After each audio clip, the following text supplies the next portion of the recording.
Good afternoon, everyone.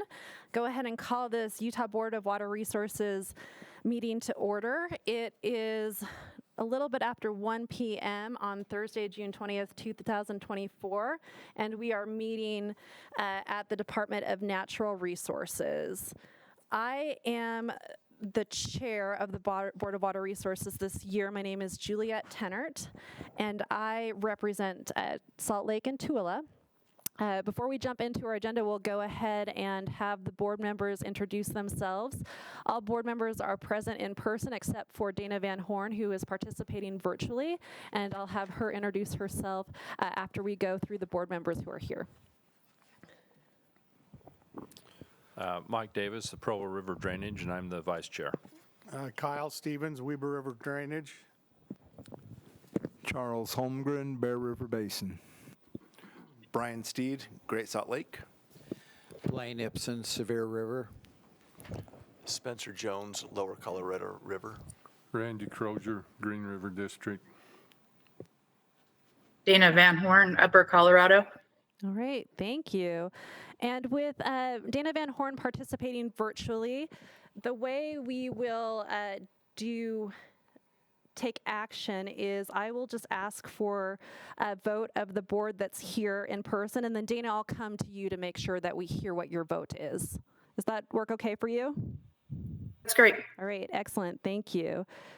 Let's see, before we jump into the agenda, I will just note that we had an incredibly informative briefing meeting, as we always do, just ahead of this meeting. That happens usually the morning of board meetings. So we met here at 10 a.m. and had helpful briefing and discussion on all of the items that are on our agenda. We did not take any motion. All motion will be taken in this meeting, but I just want to put that on the record so that anyone in the public who's interested, who's looking for further information, may want to take a look at the minutes of those briefing meetings, or the actual recordings are available for your consumption as well. And then I will also note that we do allow for public comment in our meetings, and information for sharing public comment electronically is presented I guess online at our website, and that needs to be submitted by 5 p.m. usually by noon of the day of our board meetings, and I've gotten confirmation from the staff that no electronic public comment has been submitted for the agenda items today. So we will go ahead and turn to that first agenda item, which is the approval of minutes. You have the minutes in your board packets, has a chance to take a look at them over the last couple of days. Are there any questions or comments about the minutes? And if not, I'd be looking for a motion for approval. Madam Chair, I would move that we approve the minutes as they were delivered to board members. All right, thank you. Is there a second? This is Kyle Stevens. I'll second it. Oh. I think, well, we enthusiastically seconded by several folks. Spencer Jones got in there first. Thank you very much. Any discussion? All in favor? Aye. Dana Van Horn? Aye. All right, thank you. The minutes are approved. Moving into our projects for the day, we have two feasibility reports to review and take action on. The first is RE 481, Peterson Pipeline Association, which is in Morgan, board member Kyle Stevens area, and Brad Caldwell will be doing the presentation on this one. And and we believe that Ben Session is online, board president for the association. Yes, I am present. Okay, thank you very much. Go ahead, Brad. All right, Madam Chair and the board. So for the summary, the project aims to connect an existing culinary well to the Peterson pipeline system by installing 1,200 feet of 8-inch PVC pipe and constructing a dedicated well house. The applicant serves 161 residential connections and an additional commercial, industrial, and institutional connections. The existing water system, which includes a 300-gallon per minute well and a 250,000-gallon storage tank, does not meet the Division of Drinking Water's requirement for a minimum of 2 sources for systems with over 100 connections. A temporary exemption was granted, and construction of a second well with a target flow rate of 50 gallons per minute began in March of 2024. This project is crucial for regulatory compliance. And I have a few photos to show you. Here is the project area map where it will go. It'll go off the highway in Peterson City. Here is the road with where the pipe will be installed, and that is the current access road and easement. Here is the well site where it will be drilled when I went out and we did a site investigation. And then here's a picture that Ben sent over where they were drilling the well. And, okay, so staff recommends the board authorize 85% of the project cost up to $882,000, and that the project be purchased at 0% interest over 25 years with annual payments of approximately $35,300. And that is staff's report. Thank you, Brad. Before we go to the board, Mr. Sessions, do you have any information that you'd like to share as we consider this application? Sure. No, just we're wanting to get in compliance with the Division of Drinking Water. We've needed a second well for over 20 years now, and we're finally making that progress. And no, I appreciate your support and willingness to help us with this. But no, we are motivated to get this done and get a redundant source for our system. Great, thank you. All right, to the board, any questions or comments? Kyle Stevens. I'll be prepared to make a motion, but before I do that, I have a question I should have asked earlier in the briefing meeting.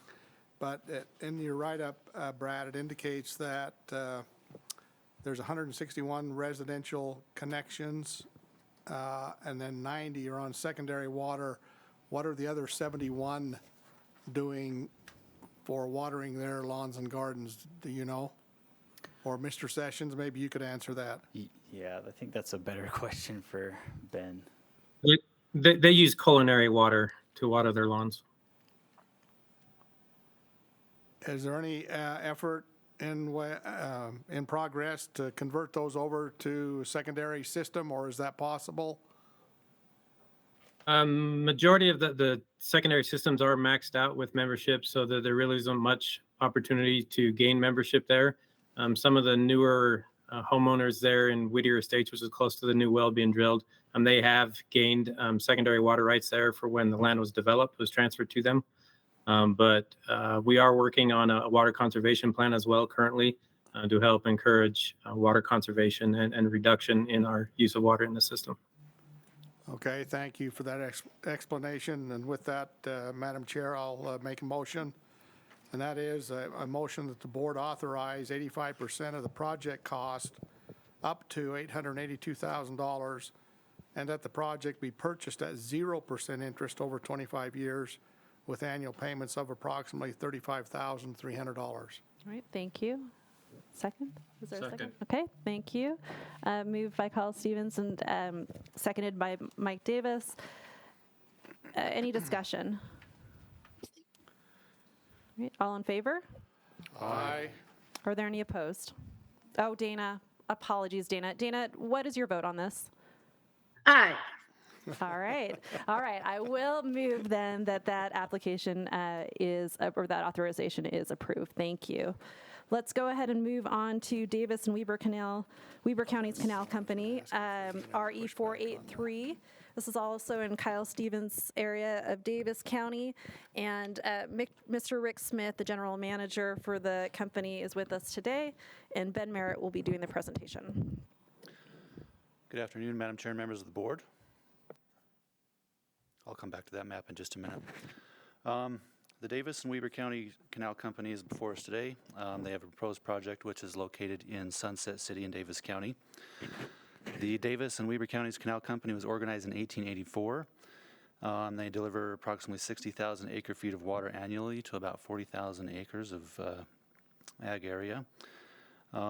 They have about 16,000 secondary irrigation connections and approximately 9,000 acres of farm ground. The current canal, which you see a photo of here, it was completed somewhere between 1960 and 1970 with the completion of I-15 in Davis County. So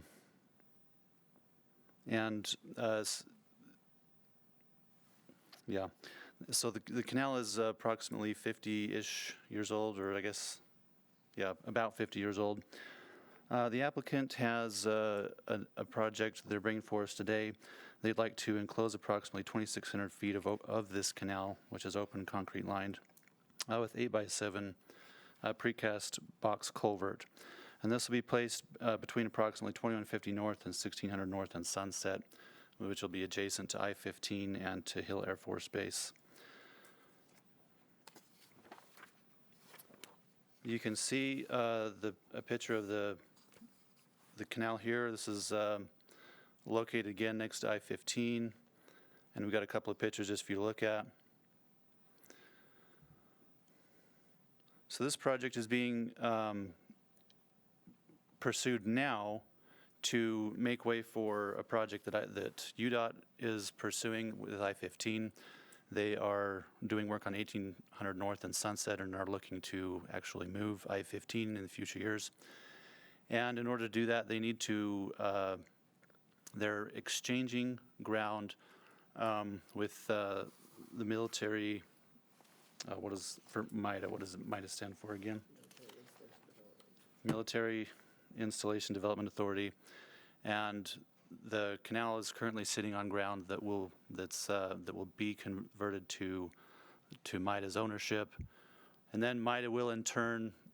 There's a pending MOU where they will deed that ground to the Davis and Weber County's Canal Company to make way for a housing development that they're wanting to build on their ground.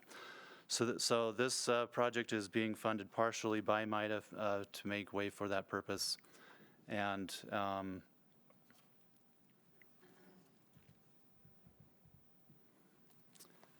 the cost breakdown is shown here.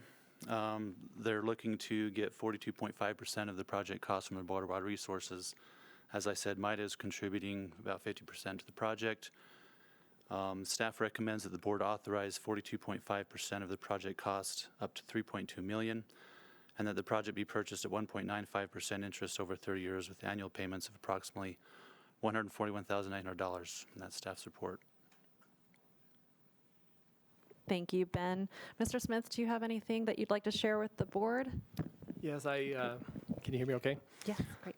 I did watch your work meeting, and I know there was several questions, so hopefully I can answer some of those questions right now. So again, our canal was there pre-1900. I-15 came in and said, hey, we need to relocate you. So in the 1960s, they moved us right along the east edge. If not, our canal would be right down the middle of I-15. So that's where we lied. I have 1898 deeds, if that helps you any. So from there, we've been sitting there since 1960s, basically, and so now there's two different UDOT projects. Sorry, there's a lot of history here. 5600 South is a whole kind of reconfiguration there by Hill Air Force Base Museum, if you're familiar with the area, as well as a whole new interchange at 1800 North. Both those projects are impacting us. So right now, UDOT is in the process of relocating our canal, 3,000 feet of box culvert. They've done about 90% of that. The rest of it will be happening this upcoming winter. So that's about $5 million plus that UDOT had to pay to relocate us because of conflicts with their different projects. With that, 1800 North is going out to bid this year, and it'll be constructed over the next 2 or 3 years, up to about 2027, 2028. That will create a box culvert at 1800 North, and then they will also replace the old box culvert at current I-15 with a new box culvert for us. So UDOT does have some skin in the game there. I tried to influence and have them do all of it, but that was not in the cards. With that, we did talk to MIDA. So again, that's the other portion of it. They're shifting into Hill Air Force Base and taking some of MIDA's potential development property and swapping. They're doing a land swap. So with that land swap, if we stay there, we're bisecting their property. So for a win-win situation, we said, hey, because one idea MIDA is like, well, we're just going to leave you. So we'd be an open canal right next to thousands of residential, high-rise type situation. And they would want to use their property to the east of us, so we'd have multiple canal crossings. So again, there's a lot of story behind that. So we negotiate with MIDA. Again, we wanted everyone to pay 100%, and we had to pay 0, but we negotiate a 50-50 swap. I have final documents. Hopefully in the next month or so, we'll sign this MOU with MIDA to pay 50% of that total investment. So with that, again, we're potentially looking at this fall, due to the timelines and all the costs that come with this. We're thinking we could do some synergy with UDOT, which again is still in negotiation, to do 90% of this work next fall, so 2025 to 2026. Again, it's not a cheap endeavor, and it's quite expensive and difficult to manufacture 2,600 feet of box culvert. So we are in negotiations there. Trying to think if there's anything else I need to answer. Going back to saved water, again, that was our best estimate. We typically do these water smart grants. So using that number, that's based on some field measurements by ourselves, as well as Bureau of Reclamation came out and confirmed our numbers. And so we've used that number on all of our different grant applications. So that is an assumed water savings. And again, that water savings is keeping water in our reservoirs and not lost the system. If you know that area, it's very sandy, blow sand type material. And so they used to call Hill Air Force Base Sand Hill. And again, if there's a leak, which we're not going to say there is or is not, that water just disappears in that sand. So hopefully that helps. The other question I think was the additional distance. It's roughly 150 to 200 feet just because of that slight curve that we're putting into it. So it's not a huge difference, but again, that's part of the negotiation to maximize MIDA's development property and also get them on board as a partner. So hopefully that answers 95% of your questions. Thank you. But great context. Appreciate that. Questions or comments, Kyle? Rick, you may or may not know the answer to this, but what's caused UDOT to have to realign I-15 through that area? I don't know exact why, but my assumption is so they can build that interchange offline and then move the I-15 to configure everything, if that makes sense. They can build it all offline and then move the I-15 traffic. So it has less impact on traffic flow. Yeah, otherwise they'd have to tear up existing I-15 to build the interchange and then reroute. So there will be an actual interchange at 1800 North. There's a whole new interchange. It's in addition $80 million, $90 million project, I think. In addition to the one that they're doing at 5600. Right. In Roy. Right. Okay. And this project does continue and goes west and impacts our secondary system, which will be another application we've already submitted, and we'll talk in another month. Thank you. Go ahead, please. Okay, with that, Madam Chair, we have, I think, one more question. Oh, I'm sorry, Kyle. Yeah, one more question. I didn't notice. So, Rick, has there been any estimate on how much increased depletion there might be out of this? Increased depletion? Yeah. No. Okay. No, our saved water is, again, it's shareholder. We have a lot of storage rights. Right, so it stays in the storage. Stays in storage and/or, as you well know, we've been discharging all winter long and this spring because of excess water this last year. Thanks. Thank you. Any other questions, comments? All right, thank you. Thank you. Now I'll make the motion. Thank you. And that would be move that the board authorize 42.5% of the project cost up to $3,200,000, and that the project be purchased at 1.95% interest over 30 years with annual payments of approximately $141,900. Thank you. Is there a second? I'll second it. All right, thank you. Seconded by Mike Davis. Any discussion? All in favor? Aye. Are there any opposed? Dana Van Horn? Aye. All right, thank you. Rule that authorization is approved. Thank you. Thanks, Ben. Moving into the committal of funds, we have 4 committal of funds projects on our agenda today. The first is RM056, the Centerville Deuel Creek Irrigation Company, again in Kyle Stevens' area, and Ben is going to do the presentation on this one as well.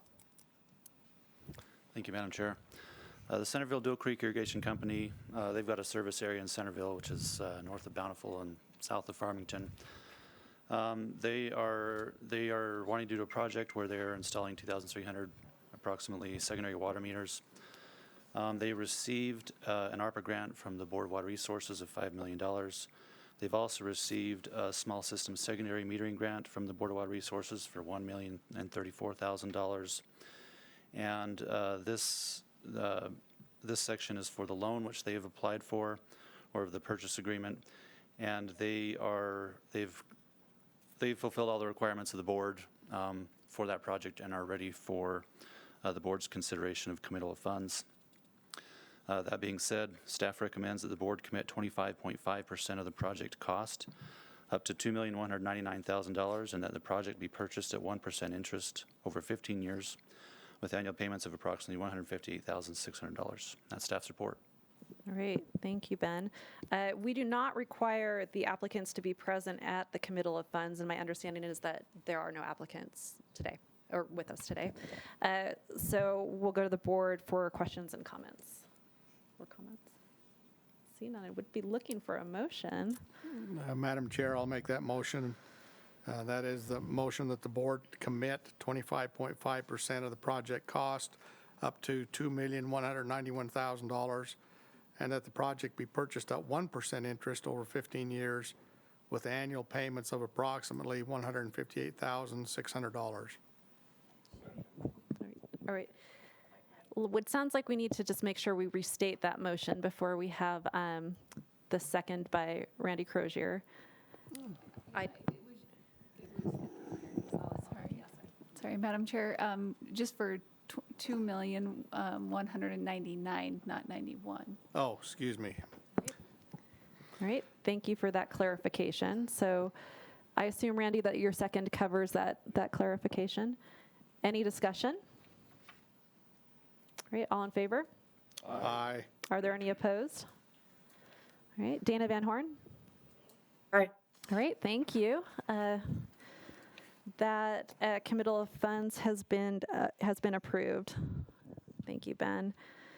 Next is RE 480 West Cache Irrigation Company. This is in Charles Holmgren's area. Ethan Stayner will be doing the presentation, and I do believe that we have some folks available or attending. Looks like we have Steve Wood with Sunrise Engineering, Dale Buxton, secretary to the board, and we'll clear this up after the presentation, but we potentially have VP Mike Spackman and President Sid Monk. Thank you, Ethan. Yeah, thank you, Madam Chair, members of the board.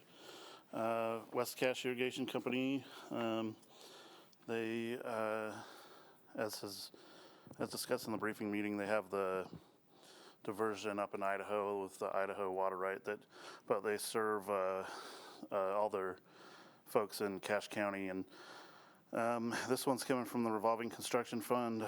We authorized this back in March,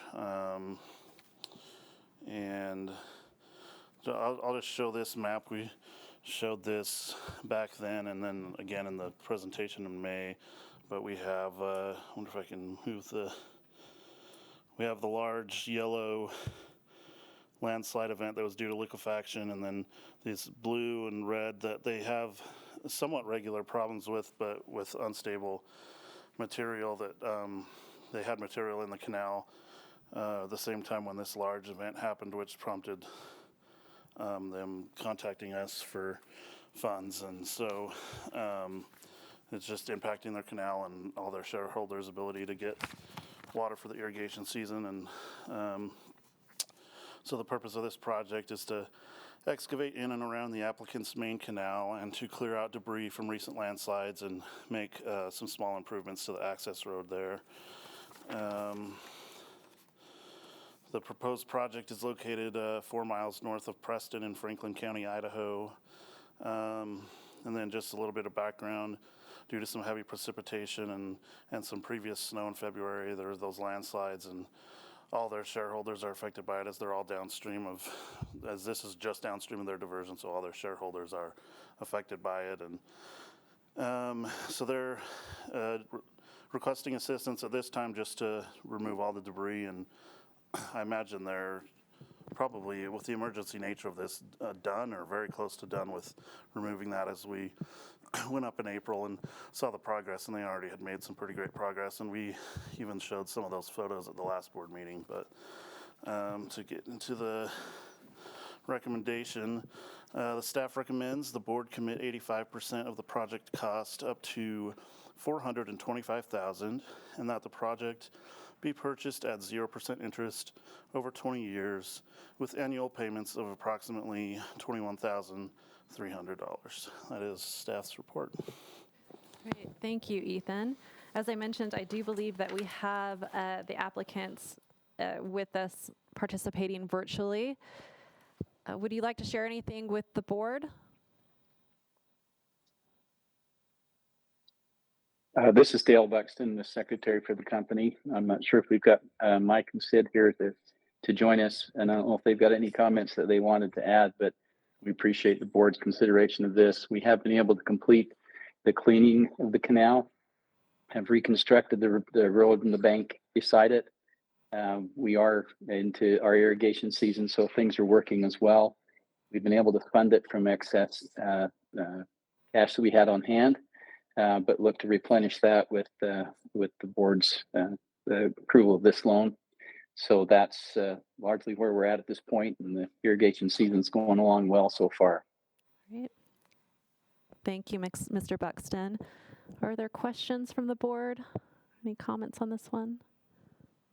All right. Seeing none, I would be looking for a motion. Madam Chair, I will move the board commit 85% of the project cost up to $425,000, and that the project be purchased at 0% interest over 20 years with annual payments of approximately $21,300. Thank you. We have a motion. Is there a second? Second. Oh, seconded by Kyle Stevens, also supported by several other members. Any discussion? All in favor? Aye. Are there any opposed? Dana Van Horn? Aye. Great, thank you. Rule that motion passes, and this committal of funds is approved. Next is RM 115, Davis and Weber County's Canal Company. Mr. Smith is here, and we've got Tom doing our presentation, and of course this is in Kyle Stevens' area. Madam Chair, members of the board, Davis Weber County's Canal Company are in the midst of their secondary meter project. In round one, the board committed $10 million in ARPA grants and $3.6 million or so in loans. For the second round of funding, the board's already committed $5.124 million. I'll put that there. So in the ARPA funds, and at that time you authorized the loan funds of up to $1.869 million. So we're ready at this time to proceed with a committal of funds for the loan portion of the second round of funding. So staff recommends the board commit 25.5% of the project cost up to $1,869,000, and that the project be purchased at 1% interest over 15 years with annual payments of approximately $134,800. That's staff's report. Great, thank you, Tom. I understand that this committal is consistent with the original authorization. Mr. Smith, do you have anything else to share with the board as we consider this? No, we're just going gangbusters, so do you have any questions? Yeah, great. So on that note, any questions for Mr. Smith or Ben, or any comments generally? Go ahead, yeah, please. Rick. Tom. Oh, excuse me. Did I? Oh, no, excuse me, no. I'm sorry to interrupt you, Kyle. I wondered if I was made a mistake here again. Refresh our memory, if you will, how many meters you are responsible for to get installed, and what your current status is? So at the beginning, roughly there's 13,000 that we needed to meter. So we have roughly 17,000 total connections.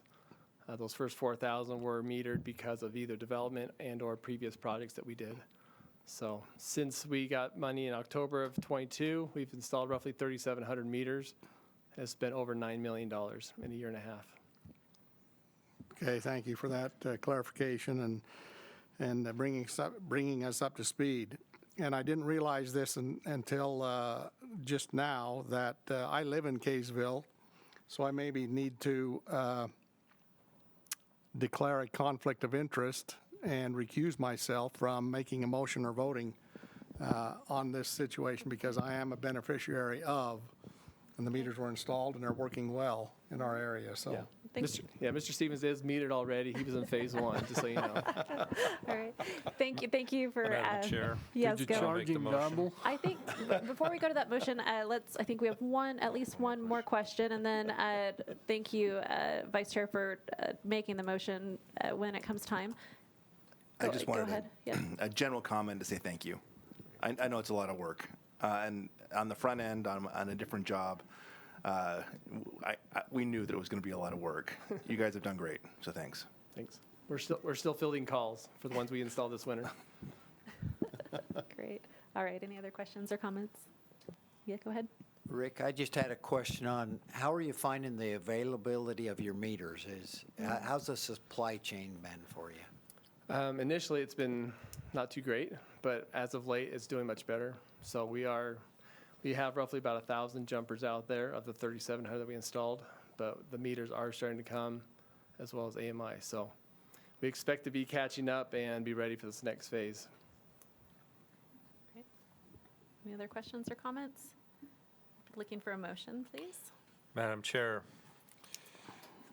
I make the motion that the board commit 25.5% of the project cost up to $1,869,000 and that the project be purchased at 1% interest over 15 years with annual payments of approximately $134,800.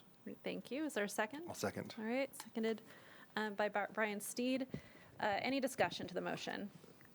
All in favor? Aye. Are there any opposed? Dana Van Horn? Aye. Great, thank you. Rule that motion passes and that committal of funds for Davis and Weber County's Canal Company is approved. Our final committal of funds is RM 092. Mr. Chair, sorry. May I ask one more yes, thing? please. Sure. I saw your previous discussion. We are open to other grant funding if you would like to provide more. So we roughly have a $40 million project, so $15 million is great, but not even close to the 70% like everybody else has. Great. So thanks. Thank you for sharing that, putting it on the record, and more to come around that. Thank you. All right, moving on to RM 092, Monroe City. That's in Blaine Ibsen's area, and Brad will be doing the presentation on this one. All right, Madam Chair. And again, I just for the record will note again that in these committal of funds, we do not require the applicants to attend, and it's my understanding that there are no applicants in attendance. Right? Correct. Thanks, Brad. Okay. So this project is to purchase and install approximately 833 secondary meters and about 10 agricultural meters, and no grant funding will be used for the agricultural meters. And this committal of funds is just for the loan portion in the form of a bond. And so staff recommends the board commit 26.5% of the project cost up to $780,000 as a loan, and then the bonded indebtedness be returned at 1% interest over 15 years with annual payments of approximately $61,000, and that is including reserves. Great, thank you. Any questions or comments on this one? And seeing none, I would look for a motion. Madam Chair, I'd like to make a motion that the board commit 26.5% of the project cost up to $780,000 as a loan, and that the bonded indebtedness be returned at 1% interest over 15 years with annual payments of approximately $61,000, including reserves. Thank you. Is there a second? All right, seconded by Spencer Jones. Is there any discussion? All in favor? Aye. Are there any opposed? Dana Van Horn? Aye. Great, thank you. That motion passes and the committal of funds is approved for Monroe City. Next, we move into our special items, several of these on the agenda today. The first is RE 484, Hates Creek Irrigation Company. This is in Kyle Stevens' area. Ethan Stayner will be doing the presentation, and I believe, or it's my understanding that we have Rodney Hill, who is the general manager and secretary treasurer for the company, and Kib Jacobson, board president, with us in person. Great. Good to see you, gentlemen. Come on up and join us. And Ethan, we'll look to you for a briefing on this special item. Yeah, thank you, Madam Chair, members of the board. For this special item report, we got Hates Creek Irrigation Company. So they're, for this one, looking for a small system secondary meter grant and an increase in loan funds from the Conservation and Development Fund. And for the total project cost is $10,305,000. So initially, back in August 2022, when we had all those ARPA grants being awarded, they were awarded the max $5 million that they could get to install their first 3,000 secondary meters. And so the purpose of this project is to purchase and install approximately 4,000 secondary water meters. So that's an additional 1,000. So they're looking for this grant and the increase in loan funds to bump up to 4,000. And so they serve folks in Kaysville and Fruit Heights.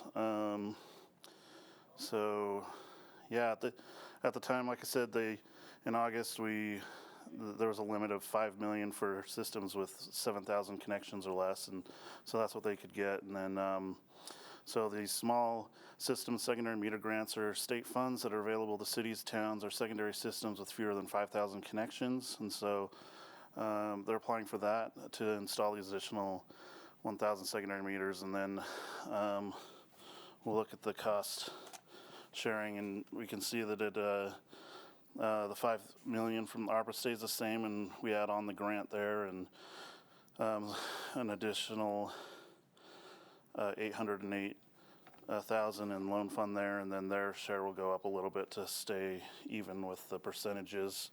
And so staff recommendations, there's going to be two here.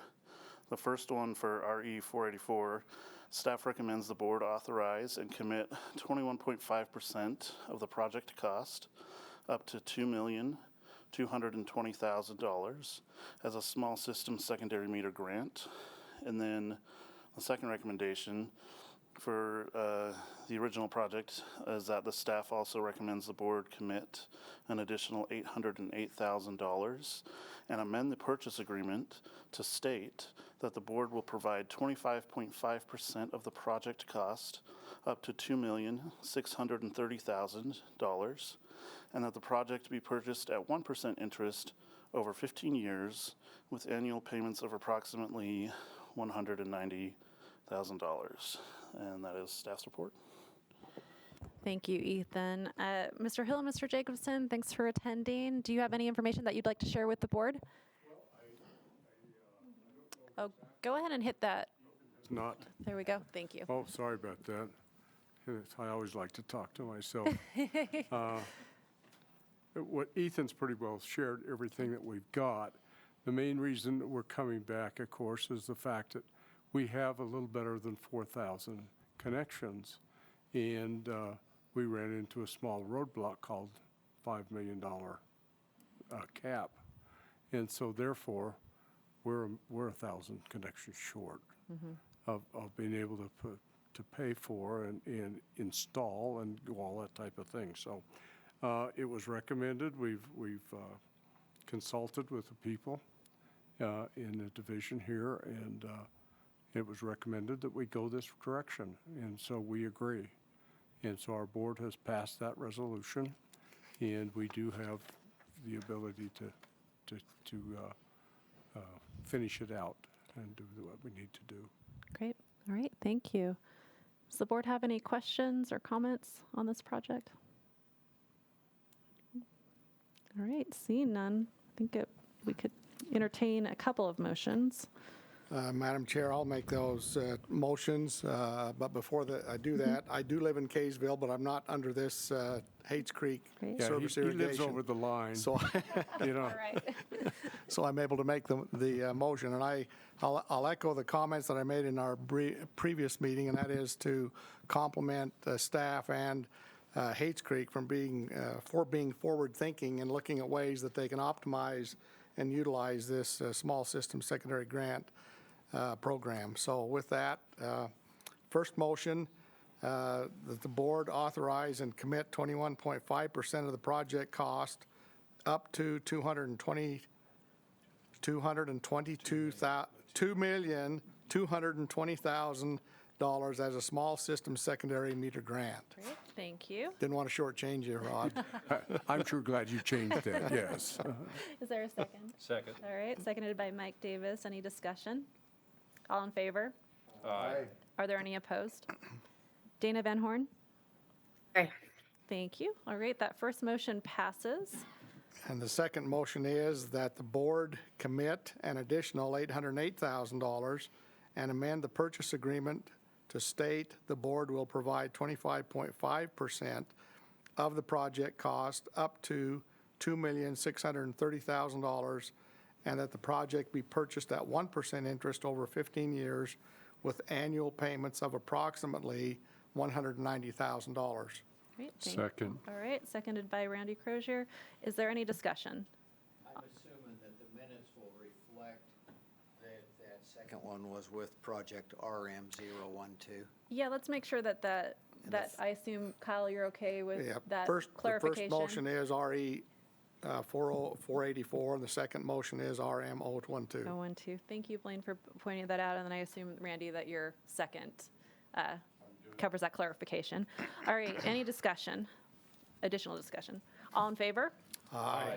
Are there any opposed? All right, Board Member Van Horn? Aye. All right, thank you. Rule that motion passes. Let's go ahead and move on then to thank you, gentlemen. RL 582, this is Payson City, request for an expansion of scope. Mike Davis, this is in Mike Davis's area. Russell Hadley will be doing our presentation, and do we have anyone participating? Right. All right, it looks like we have here with us virtually Dave Tuckett, who is the city manager, and Travis Jochmison, Public Works probably. So we appreciate you gentlemen joining us. Go ahead and take it away, Russell. Okay. Madam Chair, members of the board. Okay, this project's in Payson City in Utah County. The purpose of the original project was to upgrade and expand the existing secondary irrigation system by redeveloping an existing well, upgrading its pump, motor, and controls, installing a secondary transmission pipe for new development, installing a secondary pipe to isolate an outdoor recreation complex, and installing secondary water meters. Approximately 4,600 meters were installed. This work has been completed and was under budget by approximately $2.2 million. They did this back before COVID, when prices were still good. They combined it with other city projects, so they used the open roads when they were resurfacing roads, so everybody got projects a little cheaper in Payson then. Okay, in December 2019, the applicant requested to use $700,000 of the remaining funds to replace the Spring Lake pumps and pump station and add some additional amide filters to their system. That work has been completed, and currently there's approximately $1.5 million remaining in project funds. The applicant is requesting to use the remaining funds to purchase and install new shutoff valves throughout the city. The valves will range in size from 4 to 16 inches, and many of the older valves have failed, leak, or just inoperable. There are also numerous newer lines that could benefit from additional shutoff valves being installed. Staff recommends the board allow the remaining project funds to be used for the purchase and installation of shutoff valves. And that is staff's report. All right. Thank you, Russell, for that report. To the applicants who are participating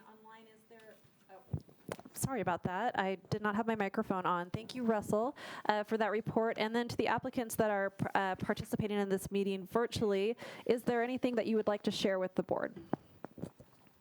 Yeah, Madam Chair and board members, we just appreciate the time and the effort because we did get a lot of projects done with our original loan, and I guess we were either fortunate or lucky to get, you know, the prices lower than what we thought they were. So we have this extra money, so we thought we would use it to finish off getting some valves in so we can actually shut the system down easier when we have issues. So Great, thank you. Now I know that I did state your names, but would you mind restating your name and your affiliation for the record?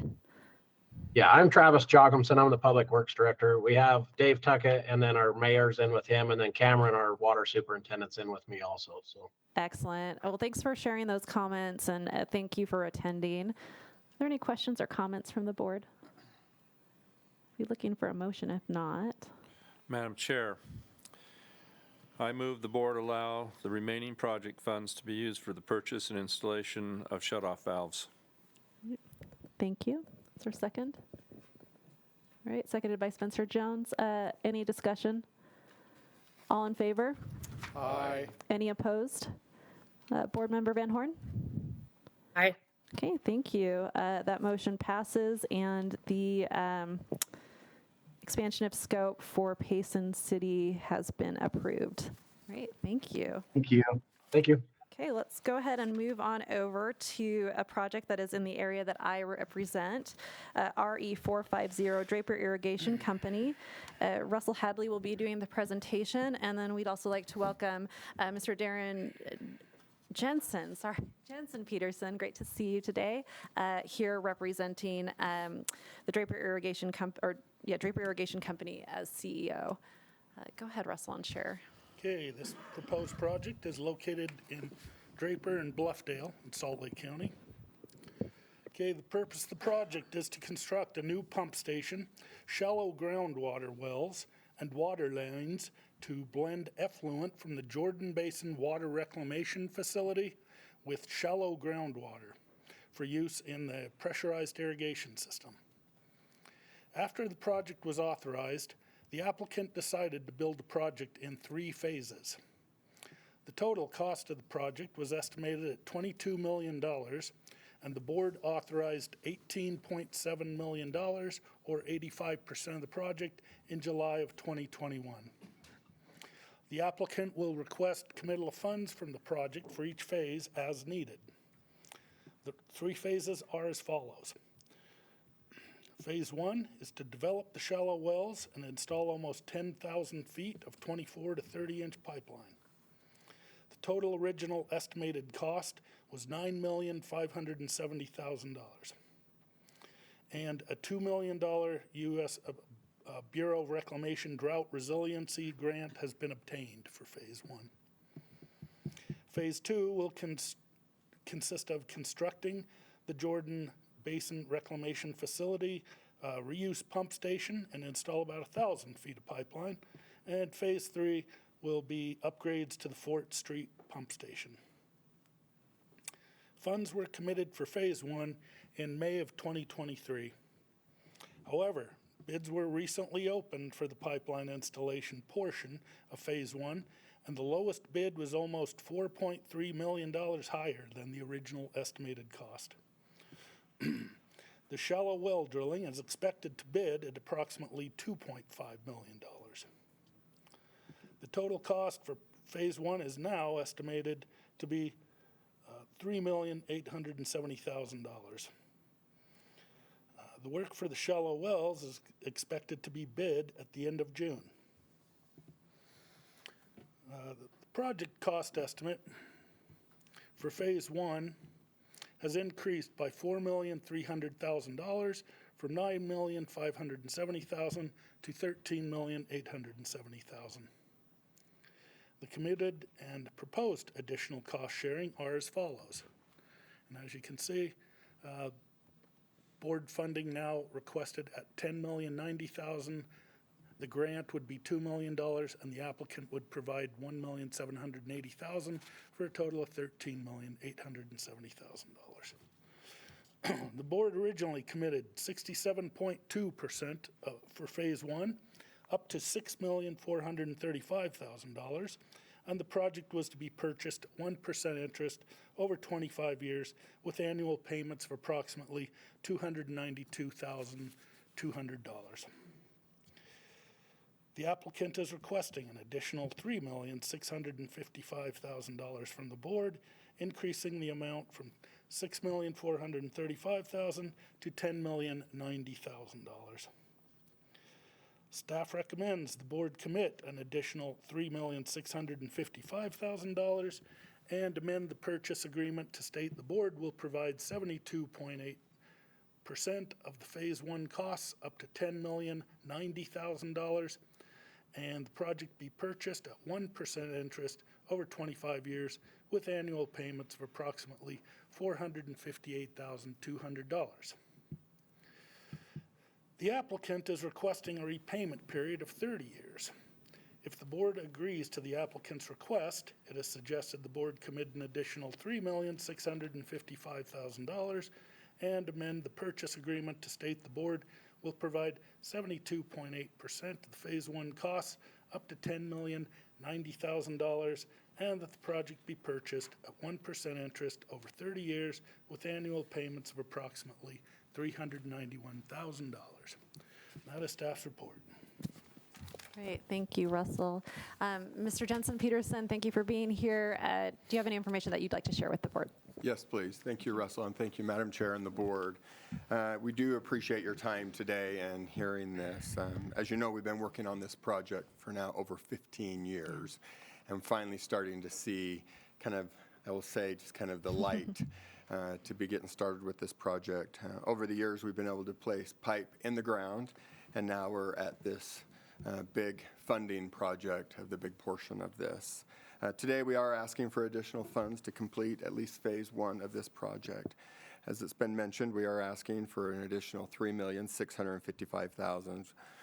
This is all due to the rising costs of not only materials but also labor, something that we did not anticipate to be as high when we first asked for our funding. We are confident in this project, and we believe this will be something that not only us, but the state and the entire valley will be proud of when this project is complete. As mentioned by Russell, we are also asking to keep our budget in line with the additional costs needed and to keep our customers' rates reasonable and fair to extend the approved loan from the 25 years to a 30-year repayment, still at the 1% interest. With this extension, and the request means just lower rates for our customers to help fund this project. I'm here to answer any questions that you might have. And again, appreciate your time today. Thank you. Any questions or comments from the board? Go ahead. Mr. Jensen Peterson, thanks for being here. My unique role here is I get to speak on behalf of the Great Salt Lake.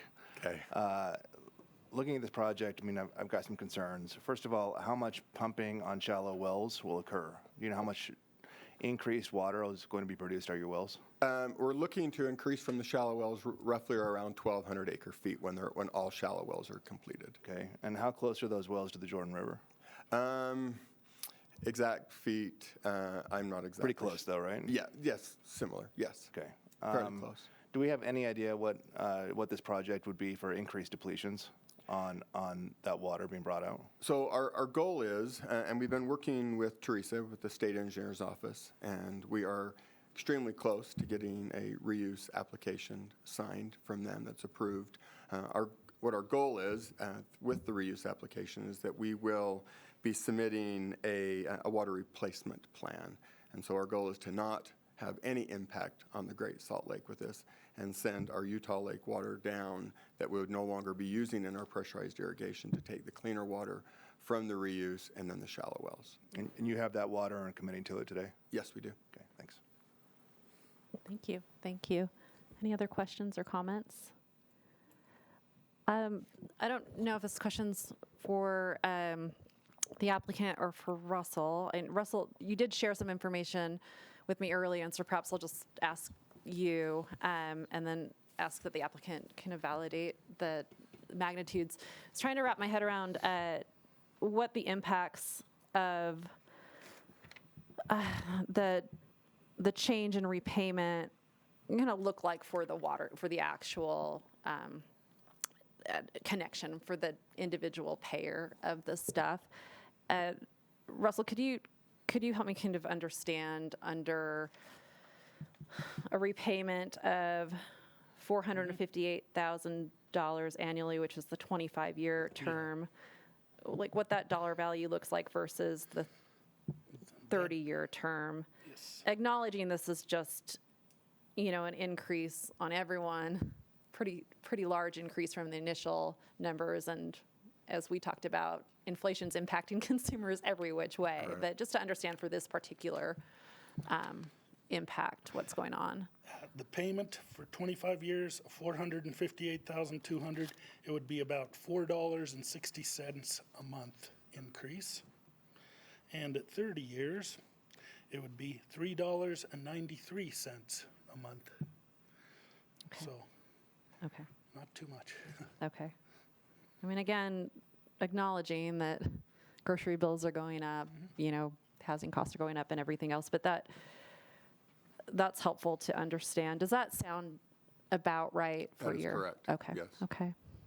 I'm asking these questions given the conversation that we were having earlier in our briefing meeting around balancing the needs of this particular project, which is important in an area of high growth, with making sure that, as we have requests coming in, that we can meet those requests. And so I appreciate you providing that information.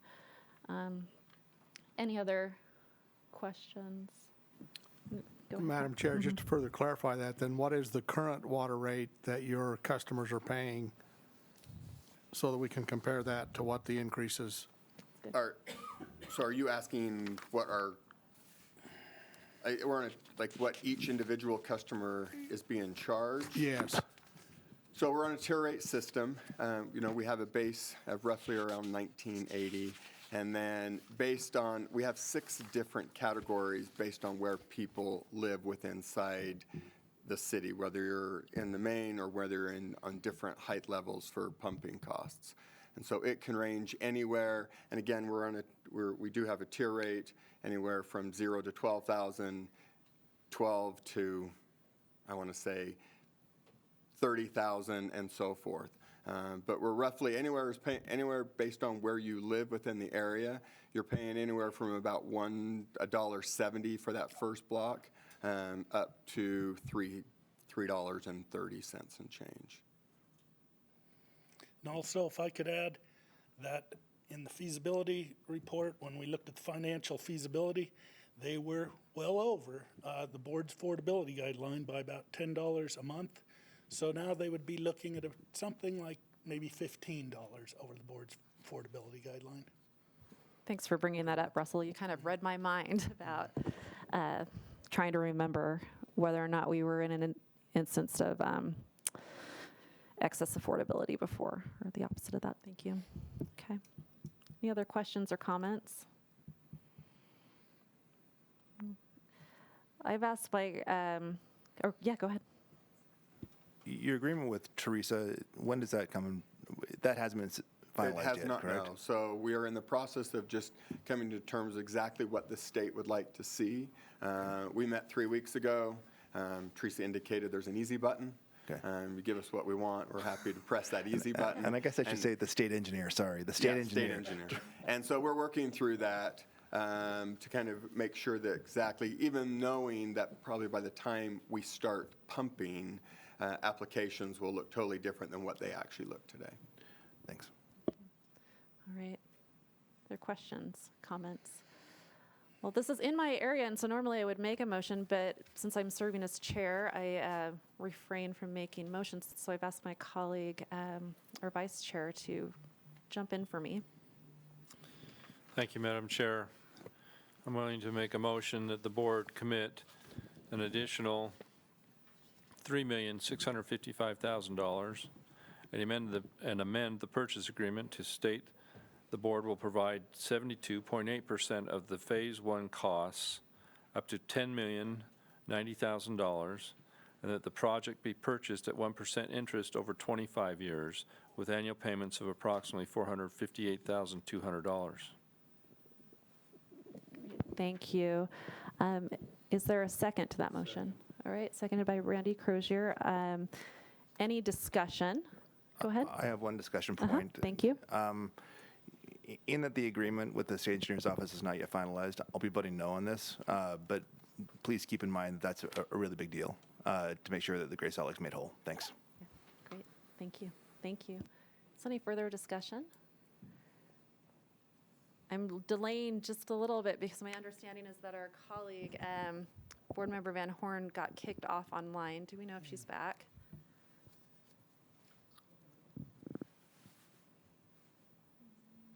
She said she's trying. Okay. Okay. Let's go ahead and vote. All in favor? Aye. Are there any opposed? I'm a no. All right, thank you. I'm trying to do the math on that, whether or not Board Member Van Horn records a vote. It would pass regardless. Yeah, okay. All right, so all right, so I'm actually going to go ahead and rule that that motion passes.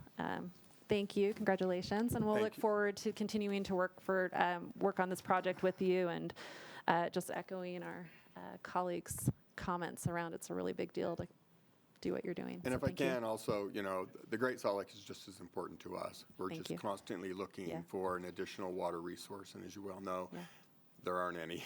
Thank you. And so anyhow, All right. thank you so much Great. for your time today. Thank you, we appreciate your commitment. Madam All right. Chairman, Yes, go ahead. I'm just curious, what is the level of the Great Salt Lake? Does anybody know today what it is? Ryan, do you? We On might the have south arm, a couple of experts around maybe that could. 4194.8.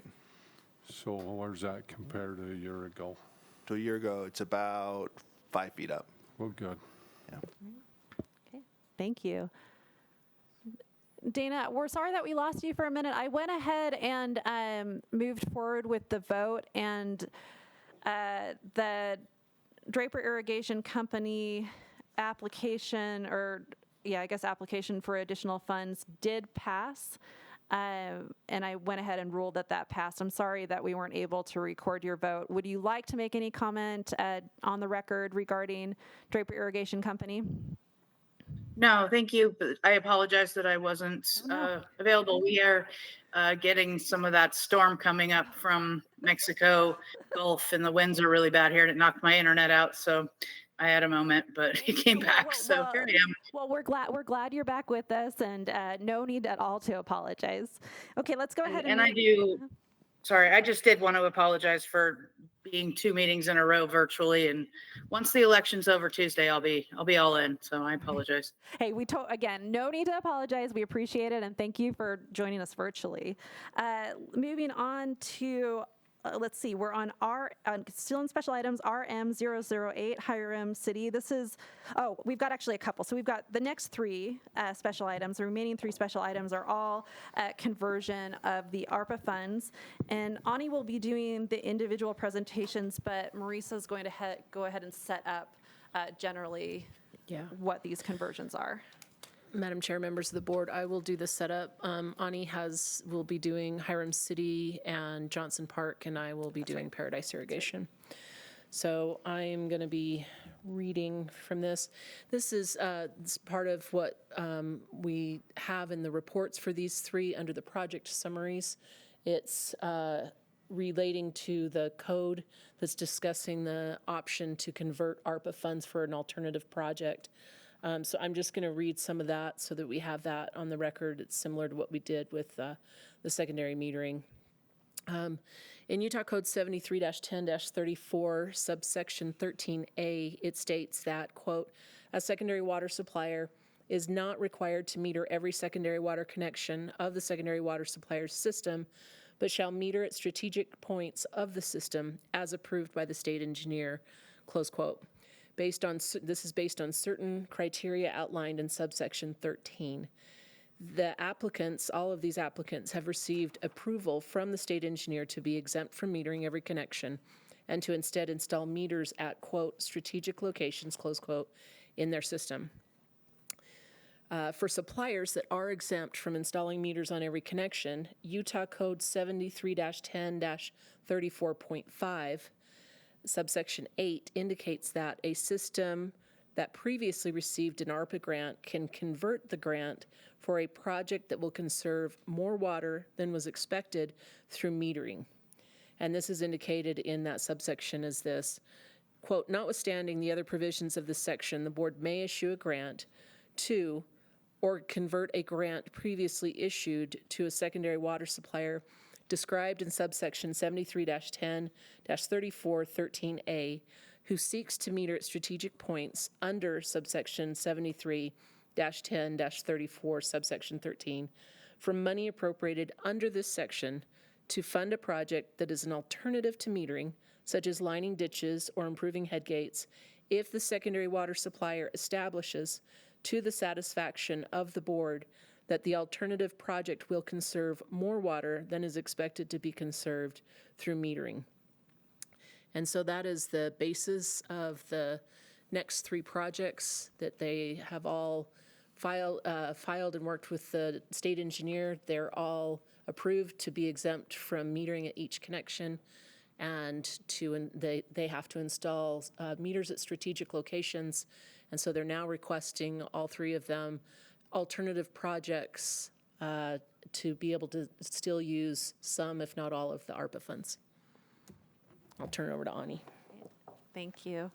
All right, so let's go ahead and discuss. It's RM008, Hiram City first. Okay, to use my glasses. The proposed project is located in Hiram City in Cache County.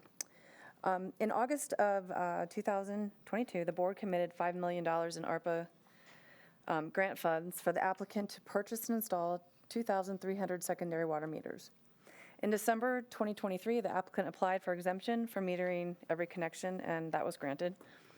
Based on the applicant's original funding application, installing 2,300 secondary meters would conserve about 345 acre-feet.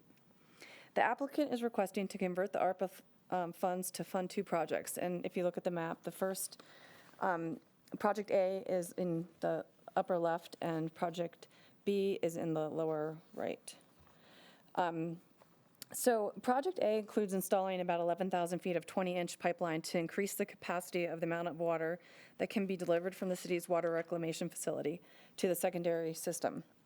Due to the existing pipeline sizes from the water reclamation facility to the secondary system, only about 1,000 gallons per minute can be delivered, whereas the water reclamation facility can treat as much as 3,000 gallons per minute.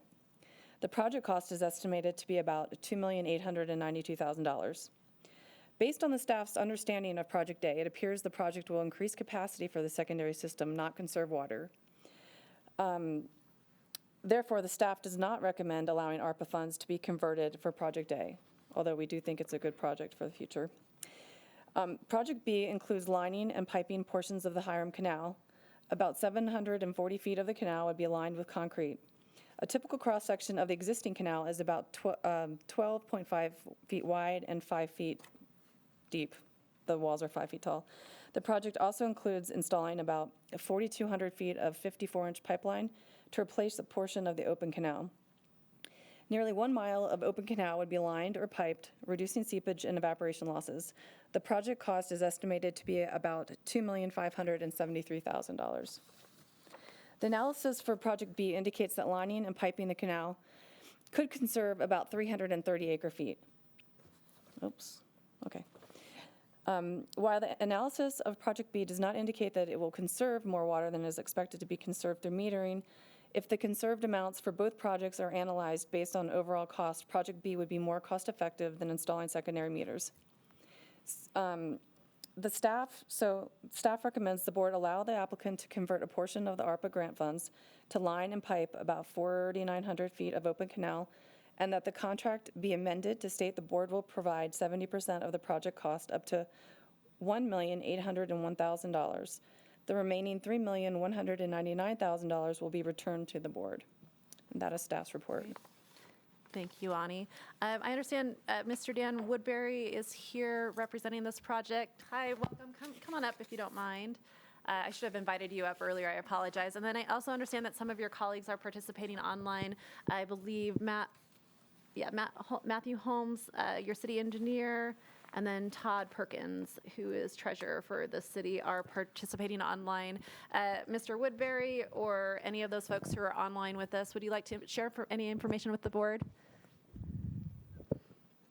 Yeah, if I can address, is that okay? Yeah, of course. Yeah, of course. Yeah, my name's Todd Perkins. I'm the treasurer. Great, thank you. So yeah, we kind of feel like we are gonna, I guess I'm a little confused on what would be conserving. Will it make the residents conserve, or are we using our water more wisely, by that project A? I guess I just would like some clarification on conservation. We are going to bring, I guess one thing that wasn't really stated is that it won't sit, but I guess I don't understand what the difference between piping. This is increasing our pipe capacity. I feel like it's the same thing as improving or piping a canal. It's just, piping our, I guess I just would like some clarification maybe on that. Sure, and I think it's fair just to make sure that we're able to, hear from you in a way that's most accurate and kind of consistent with what our expectations are, and just for you to be able to speak to that, we can look to our staff to provide a little additional clarification for you on that. I don't know if that would be maybe Marisa or Candace. Can you just re-clarify how the statute and then the rules contemplate this conservation? And I'll pull up the statute again, and thank you, because that's what we're going off. That it says for an alternative, for the ARPA funds to be used for an alternative project, they must. I'm trying to find my spot. Again, this is in the statute. If the secondary water supplier establishes to the satisfaction of the board that the alternative project will conserve more water than is expected to be conserved through metering. And one thing, I don't know that we noted this in the briefing meeting or just now, on the last page of each one of these three reports, we've got the analysis that was submitted by the applicant. And so we've got that, we've got Project A and Project B. And in the analysis by the applicant for Project A, which is increasing the capacity and having larger diameter pipelines, there was no indication given that water was going to be conserved in the analysis itself. Also, the idea of conservation with lining or piping the canal, Project B, is that there's evaporation losses, there's seepage losses in the canal, and that's also explained in the analysis. And that's kind of a known entity, a known idea. And when you pipe it or line it with concrete, it conserves water because it's not being lost to evaporation, it's not being lost to that system. So in this case, with increasing the capacity to your system, we did not understand, either from the analysis did not indicate that, nor did we understand how that conserved water. And that's why we asked for it to be presented separately, because we didn't want to jeopardize Project B, which on the phone, I didn't have any paperwork when we first discussed this. On the phone, Project B sounded like, a typical project to try to conserve water. Project A did not. It's a good project. There's no denying that. And we have other funds for that. These ARPA funds are very different. They're federal funds that have some very specific requirements of their own. And then the state statute, with what it said and our understanding of that definition, Project A does not conserve water. And that, I don't know how else to. Marisa, I think that's helpful, at least for me and maybe for the board, and providing some clarification. And on these particular items and with this particular source of funding, there are again, statutes that statute that we need to follow as a board. We do have a little bit of discretion, and that's where we're trying to see if maybe as a board we have a bit of discretion here. But as I'm hearing it, I'm not sure that we do. But Mr. Perkins, like given the definitions that Marissa has talked through, are you able to show in some way that project A does meet that type of conservation or that definition of Water conservation. I guess I leave that up to the engineers, really, Matt and Dan. But I mean, we are picking up Millville City that will add additional water to our reuse program. So I mean, obviously, it'd be nice to. We're picking up that additional water. You know, it'd be nice to have a pipe that would actually allow for that additional water to be used wisely. But right, maybe it's not ARPA funds that we need to go after. I think in that previous meeting, you kind of talked about maybe there's like a water wise grant or something like that may apply here, but. Okay. I guess to the engineers again, and again, our staff's awesome, and I know that they'll support you in looking for alternatives depending on how, where the board lands on this. But coming back to just this question of conservation on Project A, for the engineers, we have our report from staff that we're relying on. Do you have any additional information for us to consider as we're making a decision on conservation for Project A as has been described by Marissa? So my name is Matt Holmes. I'm city engineer, and I've not been involved completely in this, but I have some understanding of what's been going on. Dan Woodbury's been working more with our water department. Unfortunately, we didn't get any numbers in there to quantify how much we anticipate to save, but it is kind of hard to quantify that amount at this point. Our general thought was that the more of the reuse water we can put in there, the less we're going to be relying on the stream flow, and then be able to divert more of that back to the river flow. Just that 3,000 gallons per minute, if we were to run that for the entire month to charge our pond ahead of our irrigation season, that would be about 400 acre feet that we could put in that pond and have in there even prior to relying on any irrigation water. There are a lot of other benefits, reusing that water, keeping it out of the stream flow. Pollutants and other contaminants would be filtered by the ground before it even gets into any kind of water system. And that's more what we were looking at, was that the more we can put into our irrigation system, the less we have to rely on that stream flow and that storage. Great. Thank you. Any questions, other questions or comments from the board? Just a point of. Oh, yeah, go ahead. Yeah, Mr. If I might add some clarification. Thank you. The existing treatment plant at the water reclamation facility has the ability to pump up to the 3,000 gallons a minute, but the pipeline infrastructure, which had been installed long before the treatment plant was built, is limited in its capacity because the 4 and 6 inch diameter lines, they don't dare push more than 1,000 gallons a minute through that. And even at that, they're bursting those 4 and 6 inch lines. So that's why they're requesting. So that would be, a conservation, or being able to use that extra 2,000 gallons per minute just by having the ability to pump that into the system. And as Matt had pointed out, it would conserve that 400 acre feet at the beginning of the season where they could store that and not rely upon the stream flows to bring that down.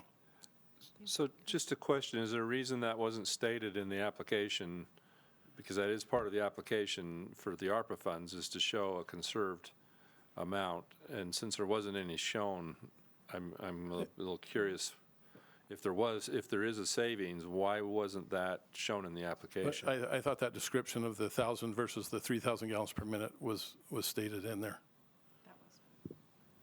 Madam Chair, if I may. That's not a conserved number. It sounds like an increase in use. Go ahead, The please. definition, the best definition I can come up with conserve is the idea to use less. And the idea with secondary meters and why these ARPA funds that were granted to the state of Utah and the state of Utah granted them for secondary metering is because the idea is that users will use less water when they have meters and they even just educated how much water they're using, where secondary water has for so long not been metered, not been able to be metered. And so in the original application everyone sent in, they had to show us how much water they expected to conserve across the board from statistics and data from other secondary water suppliers. The installation and use of secondary meters has reduced the use anywhere from 20 to 30+% use. And so we were seeing this only as an increase from 1,000 to 3,000. And I didn't know about the stream flow. That's not in the analysis. That's why I included the analysis, make sure it was in there. Even with that, I'm not understanding how that would help people conserve. To me, that's just holding water somewhere else. Yeah. Okay. So can I ask you a question on the concept of reuse generally? Well, and I've got two questions. One on reuse. My guess is you're applying that again to the ground, right? And you're applying it to people's yards and gardens, correct? No, I'm just asking anybody that can answer. That's correct. So my guess is there's additional depletion out of that, correct? There's more water lost to the system. Yes. Okay. Right. Second question, in the line problem that we've identified, or the lining that we've identified is in Project B, what happens to the saved water? It eventually will go to the Great Salt Lake. I mean, eventually it will all make its way to the Great Salt Lake. Okay. Yeah. All right, thanks. Okay. Yeah, go ahead, Director. Thank you, Madam Chair. Just one point of clarification and a reminder on ARPA funds. Yeah. The reason why we were able to justify with the Division of Drinking Water on why we could use ARPA funds, which were specifically to protect drinking water for secondary meters, is that by having secondary systems that provide untreated water, there's less that has to come from the drinking water side of things. And so by reducing that use, that helps to protect our drinking water. So that's another important consideration when we're talking about conserved water, is that it's also a protection of our drinking water as well. Thank you. All right, are there any other questions or comments? So Go ahead. just Yes, based please. on that statement, then what was stated in the application of being able to increase from, I forget the numbers now, 1,000 to 3,000 or whatever those numbers were, then that is applying to that statement, Director. Is that correct then, that 1,000 to 3,000 of secondary water is then likely on the mirror side reducing the drinking water requirement from 3,000 to 1,000? Correct. Is that, I'm asking the question, am I thinking the right way here? Is that? That's good. And your question, and how does that play into this conservation, like what we're being asked? But that's a good. Madam Put you on the Chair. spot, sorry. Yeah, no, Madam Chair. it's a good spot, Madam Chair. What was that? Director Hassanier, Madam Chair, if I may. Sure. And right as you said that, I was thinking that the federal requirement of ARPA funds is to protect drinking water systems, period. Okay. So Period. that's that. So work was put in by the Division of Water Resources and the Division of Drinking Water. Well, the Utah legislature would like to use it for secondary metering to reduce use for the drought, for the lake, for Great Salt Lake. And so work was done on that to make sure all the way up to the governor's office there was an understanding that the federal funds are supposed to be to protect drinking water. Here's why we think it can be used for secondary meters because of that. But the statute, the state statute by the legislature says to convert the funds, it must conserve more water than metering at each location. And so to me, I don't distinguish between secondary or culinary. I just more water.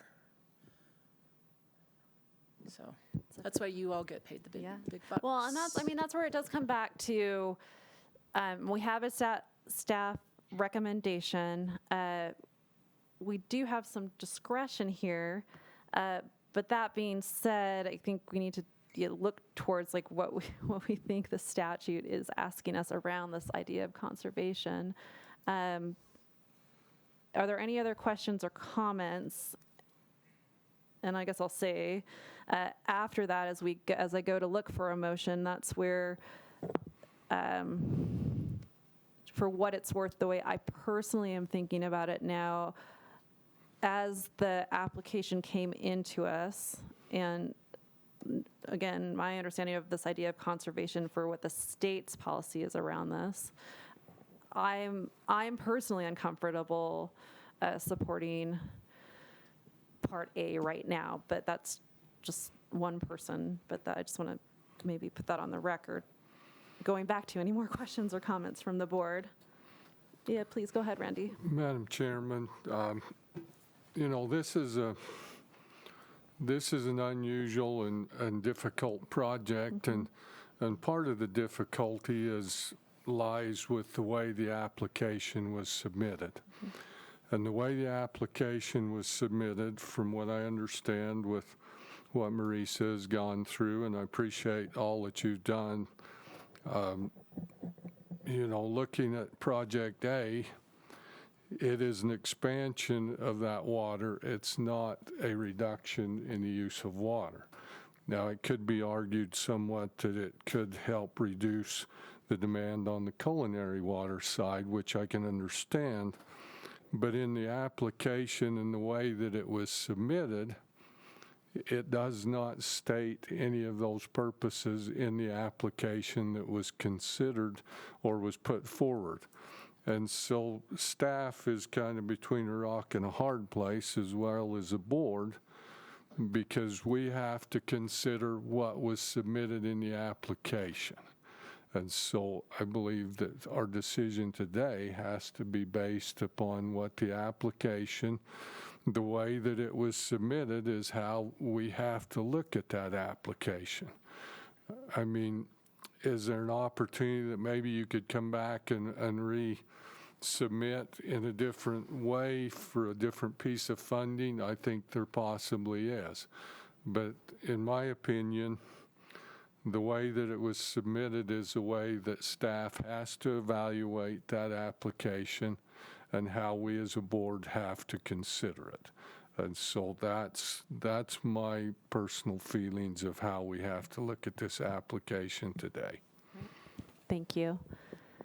Well, let's look for a motion then. And Madam Chair? Oh, yes, go ahead. Sorry, if I may. Along the lines, the idea to try to protect the culinary water is the idea the meters, installing the meters to protect the drinking water reduces the use. Hiram City is not installing meters on the secondary system.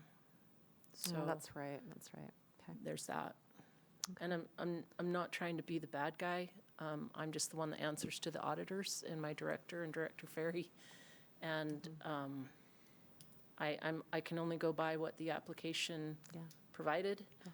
There was also discussion on the phone, and specifically it had to be to the satisfaction of the board. And no numbers were presented that said we're going to use less water by Project A. Yeah. Thank you. And I mean, I just want to, on this one and every other application that's in here, I just want to give a shout out to the staff. I know that these are, I think someone said, between a rock and a hard spot. These are, I mean, like tough applications to analyze, and just many different dynamics that you're considering, and truly appreciate the work and can see, I mean, I don't know how you could give us any other recommendation than what you've given us, so thank you for that. And may I say that it's, Go ahead. it's a great project, the Yeah. other project. Yeah. But You to wanna- us, it didn't seem it fit the statute for ARPA. Yeah. If this were to come back for a loan, that would be, and state funds and those requirements, it would be viewed differently. Thank you. I think Brian Steve So- has a.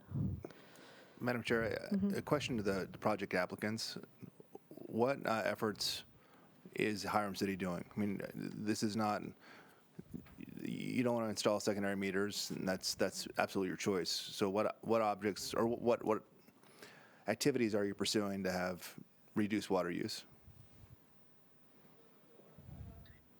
To the end user, to the customers, Yeah. to our residents, or I mean, we put stuff out in the newsletter, and like our irrigation doesn't generally come on as early as some of the other users in the state.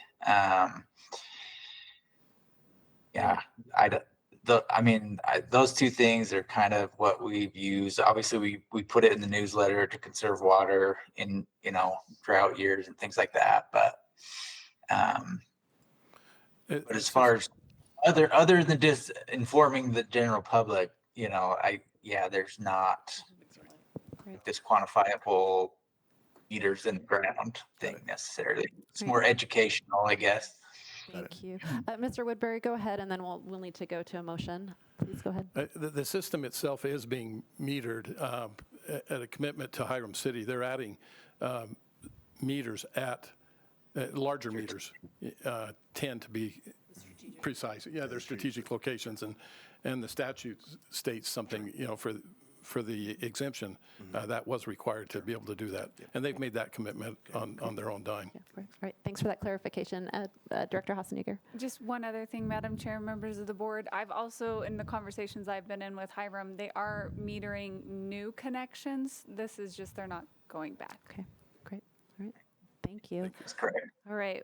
Let's looking for a motion. Charles Holmgren, this is in your area, so Yes, Madam look to Chair. you for that motion. And to preface my motion, I think the data the division has received and working within the definitions of state code, I will make a motion with regard only to Project B. And with that, I will motion that the board allow the applicant to convert a portion of the ARPA grant funds to line and pipe about 4,900 feet of open canal, and that the contract be amended to state the board will provide 70% of the project cost up to $1,801,000, and the remaining $3,199,000 will be returned to the board. Thank you. Is there a second? All right, seconded by Blaine Ibsen. Any discussion to that motion? All in favor? Aye. Are there any opposed? Board Member Van Horn? Aye. Great, thank you. I rule that motion passes, and the conversion of that specified portion of the ARPA grants has been approved. Thank you. Okay, Thank you. Yeah, thank you, gentlemen. Let's move into the next special item, which is RM024. This is a conversion request for Johnson Park Pipeline Company, also in Charles Holmgren's area. And my understanding is that we have participating online Greg Nielsen, who is president for the company. Ani? Okay, so Johnson Park Pipeline Company. Here's a map of their system. The red lines are the pipe that they're proposing to replace, and other colors have been replaced in the past, near past. So the proposed project is located in North Logan in Cache County. In August of 2022, the board authorized $114,800 in ARPA grant funds for the applicant to purchase and install 76 secondary water meters. In April of 2024, the applicant applied for exemption from metering every connection, and that was granted. The estimated water savings due to metering each residential connection was calculated to be about 44.5 acre feet. The applicant is requesting to convert the ARPA funds to replace about 4,700 feet of pipeline on their secondary system. The pipeline is old, deteriorating, and leaking extensively. Based on their analysis, the pipeline loses almost 152.8 acre feet to leaking over an irrigation period of about 167 days. Based on the analysis, it is the staff's understanding that the alternative project could conserve about 3.5 times more water than installing secondary meters at each connection. Staff recommends the board allow the applicant to convert the ARPA grant funds to install about 4,700 feet of pipeline and commit 70% of the eligible costs up to $114,800. And that is staff's report. Oh, there's that. Thank you, Ani. To the participant online, do you have any additional information to share with the board? Hi there. Greg Nelson, the president of Irrigation Company, is here with me. I am Haimin Peng, the project engineer of Sunrise Engineering as a representative. So I don't have more information to share, but here to take any comments from the board members. Great. Thank you. Thank you so much for being available, gentlemen. Does the board have any questions or comments? I'll see none. I would be looking for a motion. Madam Chair, I will motion the board allow the applicant to convert the ARPA grant funds to install about 4,700 feet of pipeline and commit 70% of the eligible costs up to $114,800. Thank you. Is there a second? Second. All right, seconded by Mike Davis. Any discussion? All in favor? Aye. Are there any opposed? Board Member Van Horn? Aye. Great. That motion passes, and the conversion of ARPA funds for Johnson Park Pipeline Company has been approved. Thank you. Great. Thank you, Ani.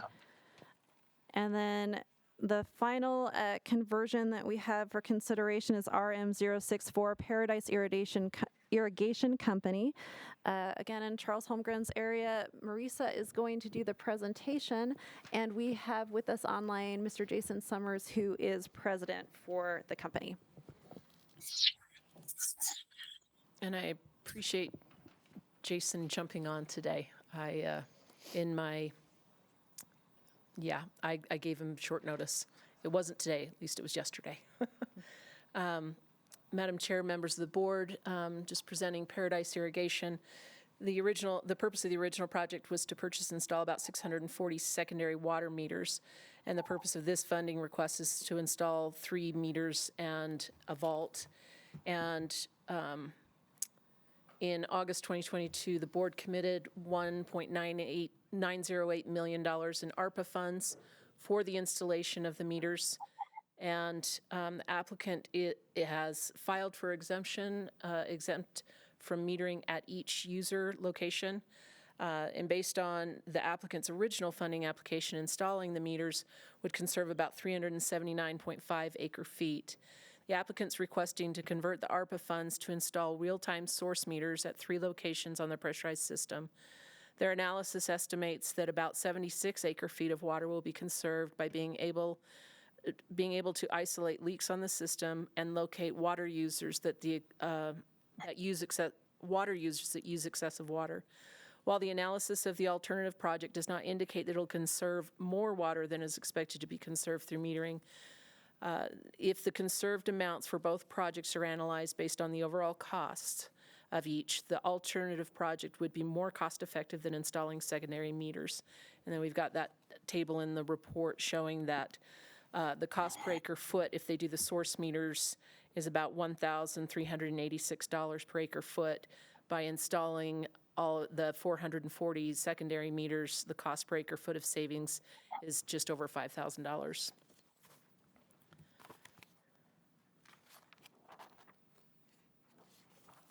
So the staff is recommending that the board reauthorize 70% of the project costs up to $105,350,000 and state that all grant requirements must be completed by July 15th, 2024, or the project will be withdrawn from further consideration by the board. However, if the board does reauthorize the $105,350, the remaining $1,802,650 will be returned to the board. That's staff's report. Thank you, Marisa. Mr. Summers, do you have any information to share with the board before we go to questions? No, I do not. I just appreciate the help from the Board of Water Resources and Marissa for helping us prepare this. Thank you. All right, thank you for participating. Questions or comments from the board? Go ahead, Brian. For the record, I love Wagyu beef as well, so I appreciate that. Question for staff or for the project applicant. I'm confused. So do we have any indication of how much water this might save? The source meters, Yeah. about 76 acre feet. Okay. Overall. Overall? Okay. Yeah. And installing secondary meters was over 300 something. We've got, 379. So we've got that table on the bottom of the second page of the report. Okay. Thanks. Other questions or comments? Charles Holmgren. Madam Chair, I will motion the board reauthorize 70% of the project cost to $105,350 and state that all grant requirements must be completed by July 15th, 2024, or the project will be withdrawn from further consideration by the board. The remaining $1,802,650 will be returned to the board. Second. Can we just restate the amounts in that motion? The remaining. Well, Madam Chair, there were conflicting numbers on two different pages. Yeah. I was informed that the first page, the title page, was the correct amount. Okay. Thank you. All right. So the motion stands as was originally stated, and I assume that the second applies to the motion as originally stated. Any discussion to that motion? I'll just reiterate, I mean, it's in the motion, but that July 15th date is absolutely critical because we need to have all those requirements met by that date to make sure that these funds get deployed and that they are not lost out on for use in water conservation. So they could be deployed to another project if necessary, but if we go past that date, we're not going to be able to put those funds to good use either in this project or another project. And so just as part of the discussion, want to reiterate how important that date is for us. And again, it's part of the motion, so the project will be withdrawn if this motion passes and that date's not met. All in favor? Aye. Are there any opposed? Board Member Van Horn?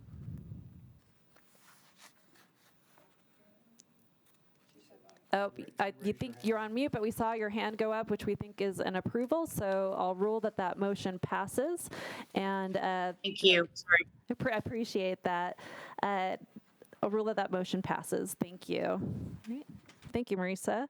All right, let's move on to the withdrawals. Board members, we have a list of withdrawals on our agenda. Marisa will be giving us a briefing, but I'll remind everyone that we have the details for each and every one of these withdrawals in our board information, which we have had some time to review, and then we also were given the opportunity to ask questions during the briefing meeting, and we can also ask questions during this meeting if any of us have any questions or concerns about these individual withdrawals, but I would like to move towards a single motion rather than considering these individually. And so with that, I'll turn the time over to Marisa. I logged myself out. Can you share the spreadsheet with the release, the withdrawal, or not? Or Shalane, that withdrawal list? I have that, but I don't have the Google Meet. Yeah. Oh, We have, are you on Google Meet? yeah. Okay. Marisa, we have in front of us, we Yeah. have, do you need Oh, to you've speak? got that. See, I don't. Well, okay. So we have, And we discussed do you some of wanna the take one of ours details and we can share? in the briefing meeting. Yeah. Yeah, it was, right. it's more the. And again, what we're looking at is just a Yeah. summary of the information Gotcha. that is contained in Yeah. our report. So we have all this information is in the public information that's been posted Yes. online. This is Thank just a you. summary of And the Shalane, individual. Shalane put notes for me of what I was looking for, like right Excellent. in this 1/2 second, she did that. Thank you. So there are 23 funding applications that are being withdrawn. Of those 23, 16 of them signed and sent us a release of funds form for various reasons. Most of them filed for exemption from metering at every location, and so they released the funds back to the board.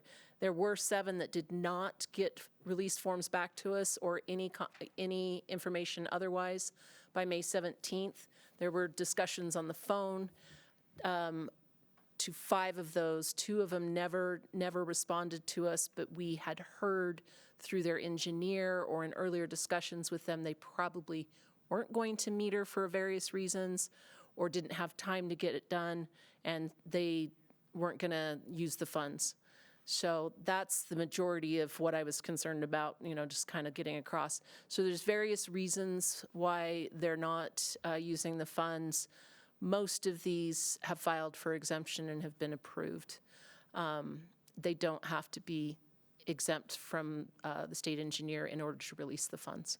And so with that, we would ask the board to, I think Blaine knows, that all of the projects that are listed be withdrawn from further consideration from the board. Great, thank you. Before we go to questions, or comments, I will just point out that this means if the board or if the department's recommendation is approved by the board, this means that there will be a significant amount of funding that becomes available. And we have consulted with the Attorney General about a process for reawarding those funds. And it's our understanding that the statute does require a formal application period. We need to balance that with the fact that the time is running out on getting these funds deployed. And so what I'd like to do is look towards a special meeting of our board ASAP. We'll work with the staff on scheduling that special meeting. We would do it via Zoom to set a short application period with pretty specific criteria to make sure that that we're able to meet the deadlines to get funds under contract and deployed. So just wanted to put that context out there and on the record because it's related to what we're working on here, but we will do a public notice for that meeting and then of course have a public forum via Zoom for that meeting. Any questions or comments on what I just stated or any of the individual withdrawals that we're reviewing or generally the process of withdrawals? Madam Chair, what time frame do we anticipate acting on? Yeah, I think I'd have to look to staff on this, but my understanding is we need to have something pretty quick within the next week, potentially. Shalane's going to come up and... I Thank you, Madam Chair. I think if there are sufficient board members available, we should look to do a board meeting towards the end of next week. Allow us time to prepare. And I mean, we've got an application already to set up what that criteria would be that we would post online. And then hopefully have an application period the following week so that we could get this done, hopefully have those applications in and ready to present to you in August at your next board meeting. So that would be staff's recommendation. If there can be sufficient board participation to have a quorum and a vote to take action, give us time to publish notice. I think we'd be looking for an electronic meeting, preferably next Friday, next Thursday or Friday if available, if enough staff members or board members are available. And we'd work early next week to get this ready to go. All right, thank you. So that I think that provides clarity on the timing, and I would just say let's just make it work Thursday or Friday. Between all of us, we'll work on getting a quorum, and it might mean that we meet early in the morning or maybe later, but we'll take care of this ASAP, and just want to make sure that we respect the process and also the statute, what the statute requires I think, of us. Chair, if you can get us your availability, we'll get out to the board and ask who could be available at various times. Madam Chair, Yeah, I go think ahead. that Charles Holmgren was pushing for July 4th. Okay, yeah. No. Please, no. I mean, I would like to celebrate with fireworks when this is all done eventually. That will be but the celebration. Okay. Well, let's push to have this, not push, I mean, it's almost like, it's not even that we're pushing, we need to just get this taken care of ahead of July 4th, and stay tuned. Thank you. All right, go ahead, Marisa, yeah. Madam Chair, just as part of the discussion, part of the difficulties we've had in getting things under contract is requirements not being ready. And there are several requirements that, while we do have requirements listed on the application, there's one in particular that is not listed, and that's having a unique entity identification number. That process can take from weeks to months, and we don't have time to wait for someone to do that. So that and a couple others that are something that they have to have when they submit the application. We will not have time to do that. And so Water Conservation Plan already approved by the division, already adopted, things that just take a lot of time. Great. Great. Well, thank you. Well, so let's just make sure we'll have to look to you all. I mean, you've given us those examples, but just look to the staff to make sure that, you know, your recommendations around the timing of the application period, and then also the additional criteria that will need to be on the application to make sure that we don't run into any delays. We'll look to you to provide that to us and be part of the deliberations. Thank you. All right. Madam Chair. Yeah, please. If I might be so bold as to propose that we either hold a meeting Friday at 8 in the morning or 3 in the afternoon on Friday, and let you coordinate with staff and choose one of those times. That way, at least we have an idea of what time we would be looking at, either 8 in the morning or 3 in the afternoon. Okay. Are you saying narrow down to 8 or 3, or just go ahead and pick an 8 or 3 right now? I'll just so everyone knows, I'll be on a plane pretty much all day on Friday. So I could do it Thursday, but not Friday. So. And I will be at Penguich Lake on a family vacation, so I'll be out of commission. And I would be available at 8 a.m., but not 3 p.m. Why don't we, I mean, I lean towards an 8 a.m. meeting on Friday, but before we 100% confirm that, let's just make sure we work with the staff to see that we have a quorum at that time. But that's what we'll lean towards. And for those of us, or for those of you that are unable to participate, I'm available anytime to talk through and carry your sentiments into the meeting. And I know that Mike is as well. And the staff. So. That's right. I know. I'm kind of into this 4th of July thing. All right. Any other questions? Do we still have a motion? Yeah, I think we're ready for a motion. If there's no questions about the specific projects that we're looking to withdraw, I think we should move on. And Madam Chair, I'd like to make a motion, and I'm going to go in the order, rather than the handout this morning, I'm going to go in the order of the projects as published in the agenda. Thank you. For this meeting. So be easier for Shannon probably to track with the published order in the agenda. So if all of you can go and keep me straight, I make a motion that the following projects be withdrawn from consideration by the board. Project RM010, Richmond Irrigation and Power Company. Project RM025, Greenbelt Irrigation Company. Project RM027, Castle Valley Special Service District. Project RM030, North Logan Sprinkling Company. Project RM032, Horseshoe Irrigation Company. Project RM041, Liberty Irrigation Association.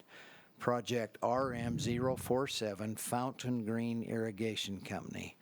Project RM054, Smithfield Irrigation Company. Project RM055, North Summit Pressurized Irrigation Company. Project RM057, Birch Creek Irrigation Company. Project RM062, Nephi Irrigation Company.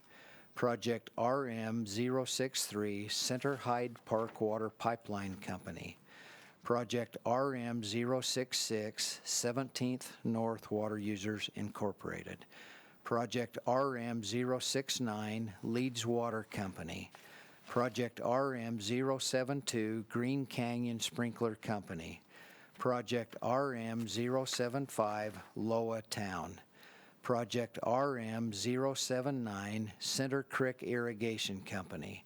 Project RM087, Wanship Irrigation Company Number 2. Project RM089, Fillmore Water Users Association. Project RM094, Corn Creek Irrigation Company. Project RM096, Panguitch City. Project RM097, Sand Creek Irrigation Company. Project RM098, Minersville Reservoir and Irrigation Company. all right, thank you. Is there a second to Blaine Ipson's motion? I will second that. Great, seconded by Spencer Jones. Any discussion? All in favor? Aye. Any opposed? All right, Board Member Van Horn? Aye. Great, thank you. Motion passes, and the projects as identified are withdrawn. Great. Move over to Candace Hassenjager for our director's report. Thank you, Madam Chair. It's already been a long meeting, so we will move through this quickly. As maybe many of you know, this week was interim week, so I felt like Tuesday was a Monday for sure, because we had Monday as a holiday, and I had a 8:30 presentation up at the legislative, the Natural Resource, Agriculture, and Environment Appropriations Committee on conservation incentives. So I was able to give an update on all of the efforts regarding secondary metering and all the work that's being done and the work of the board getting the funds out there, and of course staff and all the great work that they're doing. Also talked about landscape incentives. Currently we have about 62 cities and counties that are all eligible now for state funds, meaning they've adopted water efficiency standards. And our newest eligible city is Monticello, so that was exciting.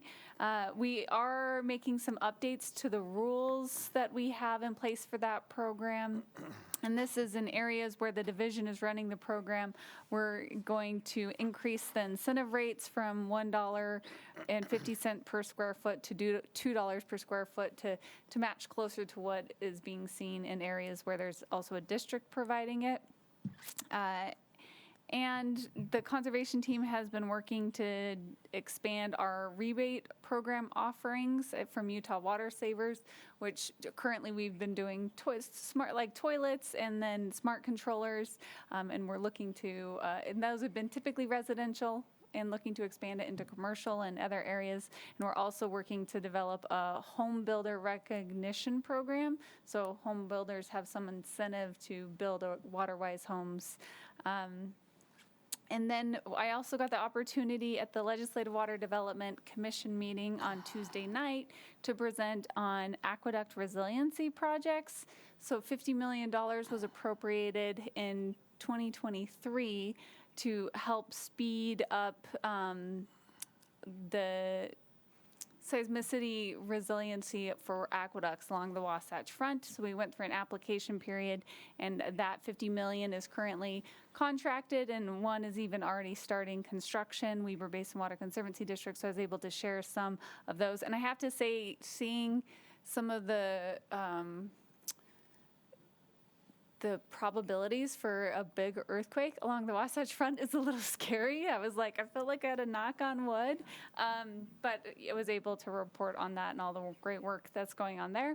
And then we also had mainly Jonathan Jennings. He's our new meteorologist. He helped present on the cloud seeding program and all the work that we're doing there. And they had lots of great questions for him. And we were able to give that presentation again on repeat the next day at the Natural Resources, Ag and Environment Interim Committee meeting. There was also discussion at that meeting on the state water policy. So this is 73-1-21, if I'm remembering the code statute right, that kind of sets the state water policy. They review it every year, and so they asked for feedback if there's any recommendations. After the audit last year, where the auditors looked at 3 items: one, water data; the second one was the agricultural water optimization program; and the third one was the state water plan. And so while the state water policy talks a lot about planning elements, it doesn't say that we should proactively and comprehensively do state water planning. So that was a recommendation that we provided. So those were all good things. Busy week, and obviously the board meeting. And we also had the Colorado River Authority board meeting on Tuesday. And we got to hear an update from our commissioner on the Colorado River side of things, Gene Shawcroft, on the work that's being done there. There is obviously significant negotiations going on the Colorado River. There was a time in which the 7 basin states couldn't see eye to eye, and so they kind of proposed a couple of different options, one from the lower basin side, one from the upper basin side. But the 7 basin states have started to sit back down and are working through that. They were up in front of a panel and were asked kind of questions about the status of the negotiation, and everyone's anxious to hear about the progress, and pretty much the principals ask for patience as they're trying to work through this negotiation. I would also say that at the Colorado River Authority board meeting, we were able to pass the work plan for the next year. So the comprehensive work plan of all the work that's being done on the Colorado River side. So lots of good things that are going on there. And finally, I just wanted to give a quick shout out about the Great Salt Lake. You already heard the current elevation in the south arm is 4194.8. So it peaked out about 4195.1. Interestingly, the north arm is still going up. It's at 4192.1 feet and has not leveled off yet. So those are some of the numbers that I had for you. So I'll keep it pretty short for you today. But happy to answer any questions from the board. Great. Thank you. Any questions? Go ahead. What about our August board meeting? Yes, August board meeting. We're excited about that. Great, thank you. So we are having our August board meeting on the 15th, but as you all know, we're going to have a tour on August 14th. We've been working with Commissioner Steed and Deputy Commissioner Tim Davis on doing a tour of Great Salt Lake starting out in Farmington Bay. Sounds like we'll have some hotel space in Farmington is what I'm understanding. Oh, okay, cool. Anything else I should add or let them know? And then we will have the board meeting here in Salt Lake though, right? Or is it going to be in Farmington? To be determined. Could very possibly be in Farmington. Commissioner Steed did say something about a 3-hour tour. I don't know if he's trying to do a disclaimer for us getting on boats. So there's still islands out there, right? Okay. So Shannon, by the way, probably Farmington. Okay. That's great. Okay. And boats sound great, and hopefully we'll make that work. And then also potentially a work session, as was mentioned during the briefing session. Our briefing meeting. Well, conservation session, and then also just maybe revisiting board guidelines and rules. I mean, super fun, entertaining stuff. Popcorn. I'll bring the popcorn. Great. Great. All right. Okay. Thank you, Madam Chair. Thank you. Final motion, I believe, would be in order. Already? Also move. Unless we have more questions and comments. Motion to adjourn. All right, thank you. Second. Second. Okay, all in favor? Aye. All right. Well, we'll see, hopefully, many of you virtually sometime soon next week, and then in person by August. Drive safe, everyone. Thank you. Sounds good.